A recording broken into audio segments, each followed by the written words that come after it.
हिंदू भाई भाई के भी नारे दिए गए थे, जाति हटाओ, जात पात की करो विदाई, हिंदू हिंदू भाई भाई बोला गया था ना। तो हमारे आपके हिंदू लोगों के लिए तो रेगुलेशन आया है ना, आपके हिंदू लोगों के लिए रेगुलेशन आया, तो इतना पेट में दर्द क्यों हो रहा है? क्यों छाती पीट पीट के फिर जंतर मंतर में निकलते हो बाहर कि हम लोगों को ऑपरेसर बताया जा रहा है? अरे निकाल के देखो, मैं तो बोल रही हूँ ना, इंस्टीट्यूशन डिस्क्रिमिनेशन की लिस्ट निकाल के देखो कौन कर रहा है इंस्टीट्यूशन डिस्क्रिमिनेशन। अधिकतर स्टूडेंट करते हैं, और आपको प्रॉब्लम है इस चीज़ से, आपको ऑपरेसर बताया जा रहा है। हो ऑपरेसर तो ऑपरेसर ही बताया जाएगा ना यार, हो आप लोग करते हो ये सारी चीज़ें तो ही बताया जाएगा। ऊपर सुपीरियर पावर कौन है आप बताइए? आप हायरार्की देखोगे वर्ण व्यवस्था की, ऊपर कौन बैठा है? ब्राह्मण ही बैठे ना, स्वर्ण नहीं बैठे ना।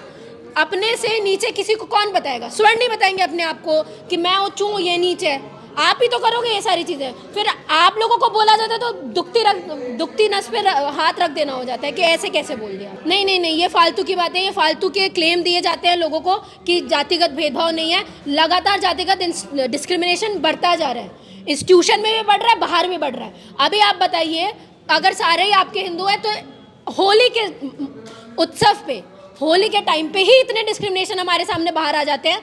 ठीक है, जौनपुर की घटना आ जाती है, पालम की घटना आ जाती है, उत्तम नगर की घटना आ जाती है, बुरारी की घटना आ जाती है, हर जगह तो आप लोग डिस्क्रिमिनेशन ही कर रहे हो।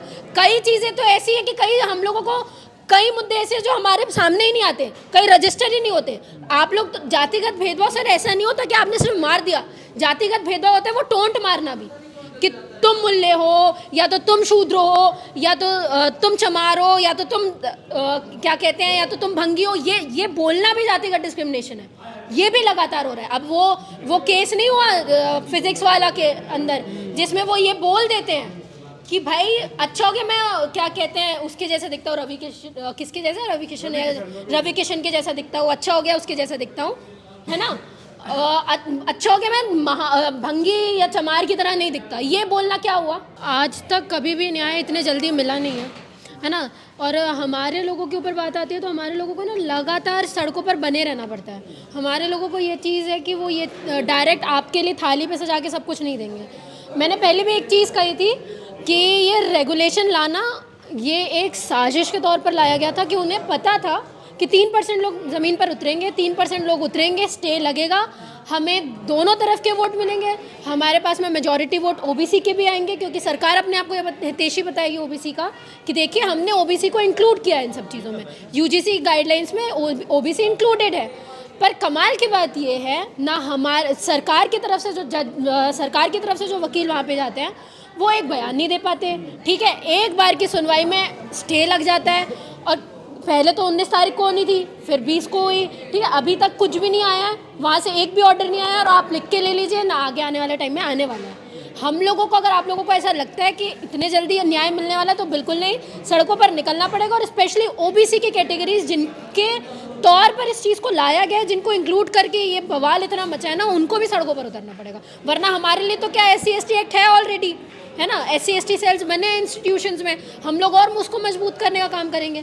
लेकिन अगर आपको इंक्लूड किया जा रहा है तो आपका रिप्रेजेंटेशन भी होना ज़रूरी है ना। नहीं, ये अच्छी बात है। और मैं आपको एक चीज़ और बता देती हूँ, जैसे जैसे ये मुहिम आगे चल रही है, जैसे जैसे अम्बेडकराइट मूवमेंट आगे चल रहा है, ओबीसी की कुछ कैटेगरीज, मैं सबको नहीं बोलूँगी, पर कुछ लोग बाहर निकल के आ रहे हैं, अपनी बातें रख रहे हैं। पर आबादी आपकी 52% की आबादी है ना। आप लोगों को समझना पड़ेगा, इतने चंद लोगों के आने से कुछ नहीं होता। 15% SC लोग भी निकलते तो भी ये सरकार नहीं झुकती है यार। तो आप बताइए, आपको समझना पड़ेगा, जो संसद में लोग बैठे हैं वो पूरी तरीके से आपकी नहीं है। 2-3 नेताओं का बाहर निकलने से इस देश में कुछ बहुत बड़ा बदलाव नहीं आने वाला है। आप अभी भी माइनॉरिटी में, आपको समझना पड़ेगा। डॉक्टर अंबेडकर गला फाड़ फाड़ के ये चीज़ बोल के गए हैं कि आप लोग माइनॉरिटी हो, सोशली आप लोग माइनॉरिटी हो। आपको समझना पड़ेगा इस चीज़ के बारे में कि जब तक आप लोग एक साथ में आके लड़ोगे नहीं, कुछ नहीं होने वाला। आपको बहुत आसानी से भटका दिया जाता है, आपको धर्म के नाम पे भटका दिया जाता है, आपको जातियों के नाम पे भटका दिया जाता है। लेकिन कब तक? शोषण तो आप ही के ऊपर होगा ना। अब आप बताइए, पालम की घटना में ओबीसी मरे ना, ठीक है, पालम की घटना में ओबीसी मरा, जौनपुर की घटना में ओबीसी मरे, यादव भी लगातार मर रहे हैं। हमारा तो पूरी हिस्ट्री रही है, हमारे ऊपर तो उत्पीड़न होते ही आ रहा है। लेकिन अब तो आप लोग भी उनकी नज़रों में हो ना, तो आपको समझना पड़ेगा ना ये चीज़। जब आपके ऊपर अत्याचार हो रहे हैं, आपके ऊपर सारे डिस्क्रिमिनेशन हो रहे हैं, आपके ऊपर ही वो लोग उत्पीड़न कर रहे हैं, तो आप लोगों की बात आप लोग नहीं करोगे तो क्या हम लोग करेंगे? हम लोग तो सड़कों पर निकले ही हुए हैं, अभी से नहीं, बहुत पहले से। बस SC ST एक्ट के ऊपर क्यों ना हो, 13 पॉइंट रोस्टर की बात क्यों ना हो, किसान आंदोलन क्यों ना हो, हम तो हर जगह जा रहे हैं ना। आप लोग कहाँ आ रहे हैं? आपके नेता निकल के आते हैं तो आप लोग कितना सपोर्ट करते हैं? आप लोगों की जनसंख्या आती है RSS की शाखाओं में, आप लोगों की जनसंख्या जाती है जब मंदिर मस्जिद की दौड़ चल रही होती है, यही सारी चीज़ें हो रही होती हैं। आप लोगों को समझना पड़ेगा ये सारी। अरे सर, हमारी बात आती है तो सारे बांटने का ही काम हो जाते हैं। हमारी बात आती है ना तो उन लोगों को ऐसा लगता है हम लोगों को अलग करने का काम किया जा रहा है। जब बात रिजर्वेशन की आई थी तो गांधी जी ने भी ये चीज़ बोली थी कि मैं लोगों को बंटने नहीं देना चाहता, क्योंकि हमारे हक की बात आएगी तो आप लोगों को ऐसा लगेगा कि हम बांट ही रहे हैं सब कुछ, तो हक कब मिलेगा? जब बांटा नहीं था, जब हम लोग सब एक थे, जब हमारे पास में हक नहीं थे, तब कौन सा अच्छी सिचुएशन थी हमारी? तब भी तो दलित मर रहे थे ना।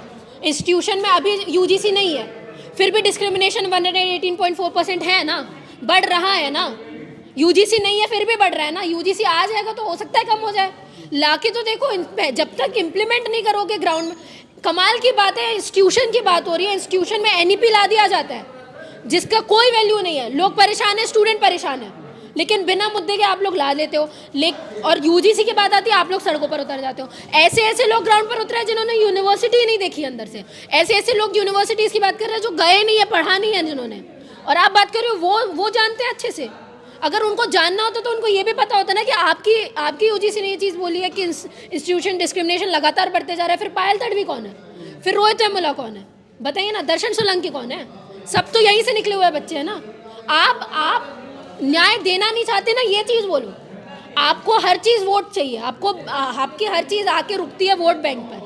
क्या हमें चाहिए था वोट, 26 के इलेक्शन में वोट चाहिए, 27 के इलेक्शन में वोट चाहिए। OBC का आने वाले टाइम में UP में सबसे ज़्यादा OBC के वोट परसेंटेज है, तो हमको तो वोट चाहिए ना। वह हमारे वोट परसेंटेज तो काट रहे हैं सपा, क्योंकि सबसे ज़्यादा वोट उन्हीं को मिले हैं अभी इलेक्शंस में, आपने देखा होगा। तो अब उनको चाहिए कि हमके पास वो OBC का वोट कैसे आएगा, तो उनकी बात कर दो, PDA की बात कर दो, दलितों की बात कर दो, अति पिछड़ों की बात कर दो। न्याय देने की बात आएगी तो हम देंगे नहीं। इसी सरकार ने जातिगत जनगणना की बात करी थी ना कि हम करवाएंगे, करवाया अभी तक? निकले ग्राउंड पे? नहीं ना, क्योंकि हर चीज़ उन्होंने वोट बैंक बना के रखी है। करवाएंगे 2027। अरे ये करवाते ही रहेंगे ये। अब आप बताइए, विमेन रिजर्वेशन बिल पूरी तरीके से पास हुआ? कितना इम्प्लीमेंट हो रहा है? हुआ इम्प्लीमेंट? हम तो, दूसरी बात है कि OBC इंक्लूड नहीं है इसमें, OBC की महिलाएं इंक्लूड नहीं है। पर जब बात है विमेन रिजर्वेशन बिल की तो आपको इम्प्लीमेंट कर देना चाहिए था ना। किसका इंतजार कर रहे हो? क्या अभी तक विधानसभा ही हम लोग डिसाइड नहीं कर पा रहे हैं कि किस विधानसभा में कौन कौन होगा? पहले जब तक पूरी चीज़ डिसाइड नहीं हो जाती तब तक हम लोग ये लागू नहीं करेंगे। हर चीज़ के तो तुम्हारे पास बहाने तैयार होते हैं यार। कौन कुछ लोग हैं आप मुझे बताओ। हाँ, तो बस आ गई ना बात, वहीं अटकती है ना सर। देश उनसे नहीं चलता, देश उनकी बातों से नहीं चलता है। वो 3% लोग हैं, ठीक है? उनके लिए सारे तंत्र हैं पहले से, उनके लोग बैठे हुए हैं वहाँ पे। उनके लोगों ने आज तक हमारे ऊपर शोषण नहीं किया है। देश की आबादी 85% लोग हैं, ठीक है? इनके अगर 3% लोगों को खुश करने के लिए आप 85% लोगों को सेक्रीफाइस कर दोगे? योग्यता से देश उन्हीं के पास योग्यता है। देखो ना कितनी योग्यता है, गोबर खिलवा रहे हैं लोगों को, इतनी तो योग्यता है उनके पास में। पढ़े लिखे लोगों को मूत्र पिलवा रहे हैं ये लोग। हाँ, तो बताइए ना इसका क्या हुआ? अब ये समझना चाहिए, फिजिक्स वाला के इतनी बड़ी एजेंसी जो एजुकेशन एजेंसी है, उसमें भी जो टीचर पढ़ा रहे हैं वो इस भाषा का इस्तेमाल कर रहे हैं, तो हमारे लोग कहाँ सेफ हैं?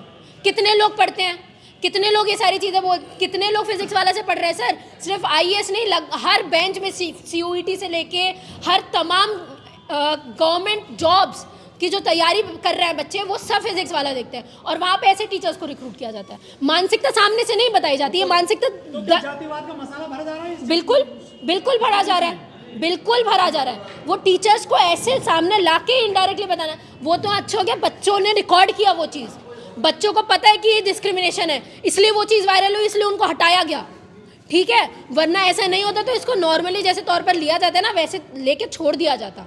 ये बहुत आसानी से बोल देते हैं कि कुछ नहीं है, सारी चीज़ें बहुत नॉर्मल है, तो आके निकलो ना ग्राउंड पे। क्यों नहीं निकलते? जाओ ना वहाँ पे, जौनपुर में जाना चाहिए था ना तुम्हें, पालम में जाना चाहिए था ना, दलितों को जिनको मारा जाता है, उस लड़के को जो मारा गया, जाना चाहिए था वहाँ पे। क्यों नहीं जाते हो? दूर के ढोल बहुत सुहाने लगते हैं इनको। अब एक्चुअली क्या है कि ग्राउंड पे अंबेडकर जी की कॉन्स्टिट्यूशन की वजह से ना ग्राउंड पे ये लोग कुछ नहीं कर सकते कि हमने छुआछूत कर दिया, ऐसा डिस्क्रिमिनेशन कर दिया, ये चीज़ नहीं कर सकते। लेकिन पीछे से लोगों को भरना तो है ना, तो एजुकेशन इंस्टीट्यूशन में भर दो, है ना, ऐसे बड़े बड़े इंस्टीट्यूशन में भर दो, तो लोगों को दिमाग में चला जाना चाहिए।